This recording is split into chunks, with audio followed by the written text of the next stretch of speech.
विधानसभा चुनाव को लेकर के सारी राजनीतिक दल अपने अपने हिसाब से अब इसको लास्ट मूर्त रूप देने के लिए तैयारी कर रही है। भारतीय जनता पार्टी के राष्ट्रीय अध्यक्ष भी लगातार बिहार के मुख्यमंत्री नीतीश कुमार से संपर्क में हैं और अभी पटना में भी आए हुए थे। बेनीपट्टी बिहार विधानसभा में एक बेनीपट्टी विधानसभा सीट है जो काफ़ी हॉट सीट रहा है।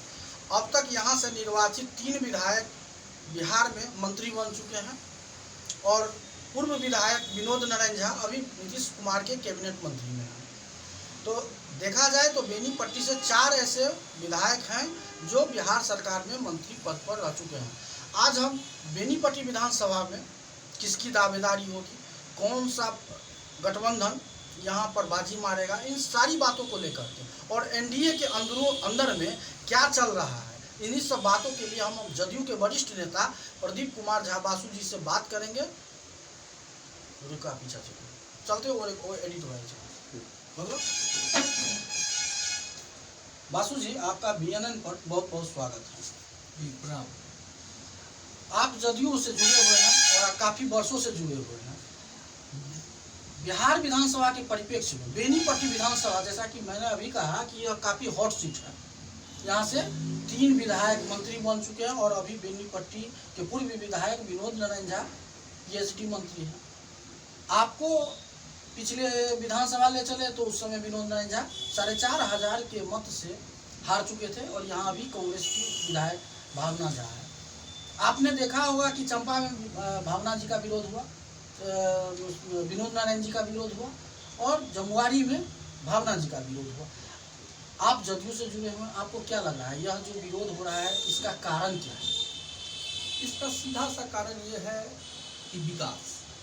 देखिए, लोगों को अब आप यदि ठगने का काम कीजिएगा, चाहे आप विधायक रहिए, मंत्री रहिए, कुछ भी रहिए, लोग इस चीज़ को एक्सेप्ट नहीं करने वाला है। और ये जो प्रकरण अभी आपके सामने में अरेर में, दक्षिणी में, चंपा में घटा है, ये अभी और जोरों का रूप पकड़ेगा। क्योंकि यहाँ क्या होता है, बाहरी लोग आ जाते हैं, उनको संज्ञान में सब कुछ रहता नहीं है। अरेर की ही बात लीजिए, हमारे चाचा स्वर्गीय विशंबर जाते हैं, उन्होंने अरेर में +2 स्कूल का स्थापना करवाया। उस समय +2 नहीं था, 10 था। और दुर्भाग्य की बात है कि इतना विधायक, सांसद, मंत्री रहते हुए एक नेम प्लेट तक उस पर नहीं लग सका। 1954 ईस्वी में एक ट्रांसफार्मर मेरे चाचा थाना के बगल में बैठाए थे। उसके बाद में फिर मैं ही जब गांव में आया हूँ, उसके बाद में 5-6 ट्रांसफार्मर बैठवाया। तो हम तो विकास कुछ नहीं देख रहे हैं, लोग विकास के पीछे भाग रहा है। और हम लोग चूंकि पार्टी के कार्यकर्ता हैं, जो ऊपर से हम लोगों का आदेश किया जाएगा उसका पालन करेंगे। जैसा कि हमारे पास जानकारी है प्रदीप जी, जदयू के द्वारा कुछ यहाँ के कार्य नेताओं को नॉमिनेट किया गया था, ठीक है। भारतीय जनता पार्टी की भी दावेदारी यहाँ है। ऐसे में अगर यहाँ जदयू की सीट बनती है तो आप लोगों का रुख क्या होगा? क्योंकि मैं इसलिए पूछ रहा हूँ कि जदयू के कुछ नेता लगातार कैंपेन कर रहे हैं। मैं इस चीज़ में विश्वास नहीं रखता हूँ। ये चूंकि टिकट का निर्णय आला कमान के ऊपर में सारा निर्णय होता है और हमको जो संज्ञान में है उसमें माननीय चड्ढा जी भी आए हुए थे पटना। उन्होंने बताया कि जो मेरा एग्जिस्टिंग सीट है वह बरकरार रहेगा और इसी के शर्त पर दोनों ने बराबर का सीट का बंटवारा किया है। एक सीट नीतीश जी को बड़े भाई के नाते ज़्यादा दिया गया है और रामविलास जी को मनाया गया है, भाजपा अपने कोटा से उनको सीट देगा, और मांझी जी को मनाया गया है कि नीतीश जी अपने हिसाब से सीट देंगे। तो मैं इस निर्णय पर अभी आपका कोई भी बात से सहमत नहीं हूँ, क्योंकि जदयू के जितने भी लोग हैं, जितने भी कार्यकर्ता हैं, वह सब टिकट के दावेदार हैं। ये जरूरी नहीं है कि आज जटा बाबू बोल रहे हैं उनको टिकट कंफर्म हो गया, मुन्ना जी बोल रहे हैं उनको टिकट कंफर्म हो गया, नीरज भैया बोल रहे हैं उनको टिकट कंफर्म हो गया।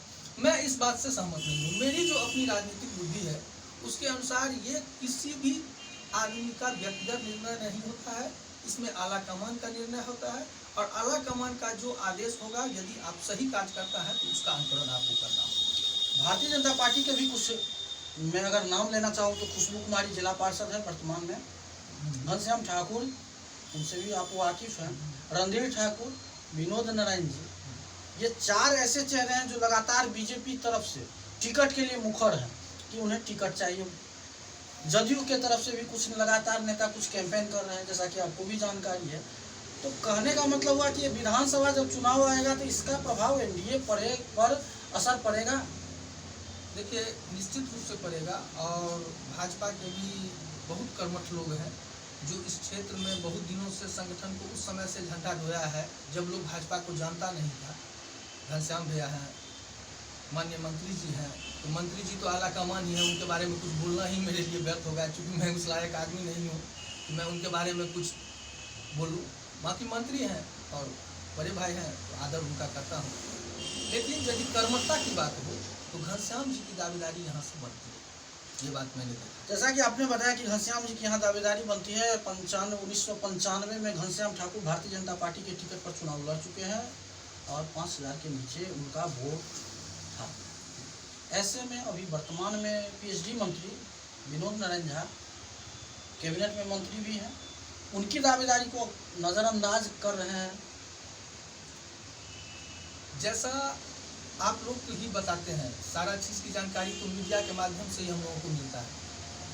मुझे पता है कि बेनीपट्टी विधानसभा में अब तक सर्वाधिक मत से जीतने वाली महिला माननीय विधायिका श्रीमती भावना जी, जिनको कि 51,000 समथिंग वोट आया हुआ था। इससे पूर्व में जितने भी विधायक बने हुए हैं, किसी को 21,000, किसी को 32,000, किसी को 30,000, यही सराउंडिंग में रहता था।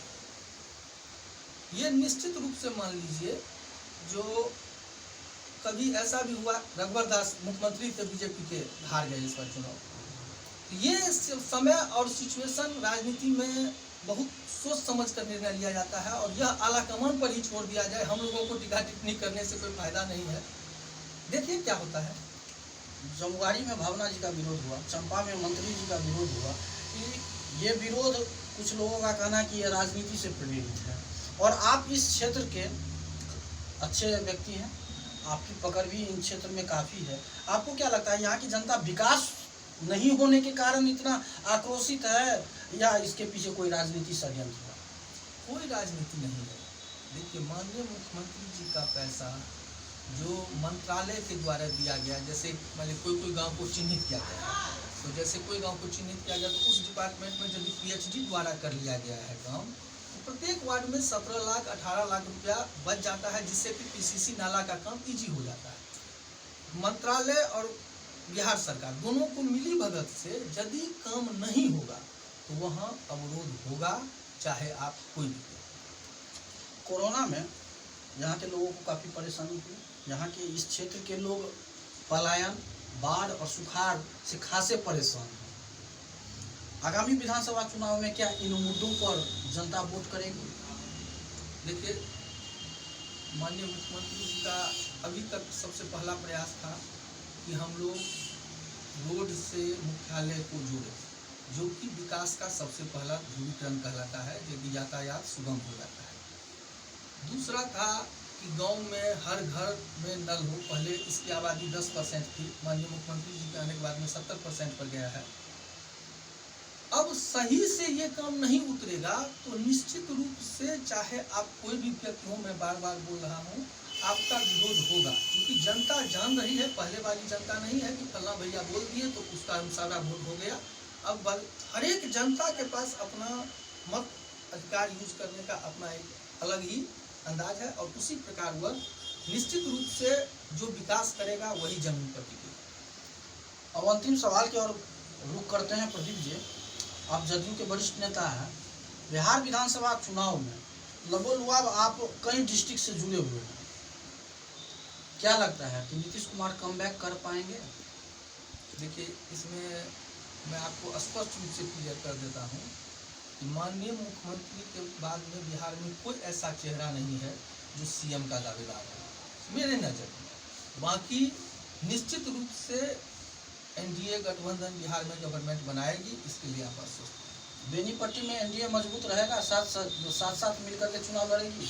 निश्चित रूप से चुनाव लड़ेगी साथ साथ में, और जो हम लोगों के समर्थित एनडीए उम्मीदवार होंगे उनका हम लोग सहयोग करेंगे, यही। और निश्चित रूप से सहयोग के साथ विजय श्री भी उनका होगा, ये निश्चित।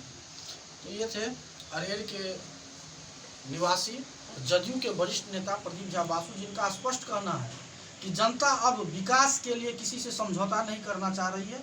हालिया जो 2 घटना हुए उसमें कोई राजनीति की षड्यंत्र नहीं, ये सिर्फ विकास की भूख है जो लोगों को अब जग गई है।